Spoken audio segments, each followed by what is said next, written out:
பேரவைத் தலைவர்களே, இந்தியாவிலே புறையோடி போயிருக்கக்கூடிய ஜாதி பாகுபாட்டை மேன்மேலும் வலுப்படுத்தக்கூடிய வகையில் ஒன்றிய பிஜேபி அரசினால்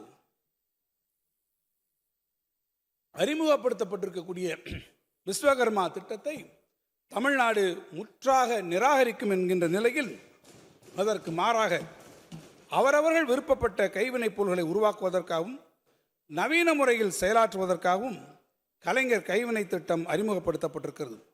இதுவரை 7297 நபர்களிடமிருந்து விண்ணப்பம் பெறப்பட்டு 28 கோடி ரூபாய் மானியத்தோடு 138 கோடி ரூபாய் செலவில் இந்த திட்டம் விரைவில் நம்முடைய மாண்புமிகு தமிழ்நாடு முதலமைச்சர் அவர்களாலே தொடங்கி வைக்கப்பட இருக்கிறது என்பதை நான் மகிழ்ச்சியோடு தெரிவித்துக் கொள்ள விரும்புகிறேன்.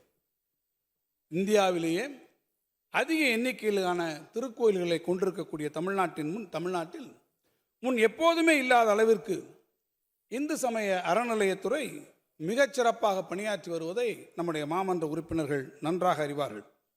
கடந்த 4 ஆண்டுகளில் 2662 கோயில்களுக்கு திருக்குடமுழுக்கு நடைபெற்று கொண்டிருப்பதை ஆன்மீக அன்பர்கள் அனைவரும் பாராட்டி கொண்டிருக்கிறார்கள். இந்து சமய அறநிலையத்திற்கு சொந்தமான 7327 ஏக்கர் நிலங்களும் 36.38 லட்சம் சதுரடி மனைகளும் 5.98 லட்சம் சதுரடி கட்டடங்களும் இந்த அரசு எடுத்திருக்கக்கூடிய பெரும் முயற்சியின் காரணமாக ஆக்கிரமிப்புகள் அகற்றப்பட்டு திருப்புகோயிலுடைய வசமாக்கப்பட்டிருக்கிறது.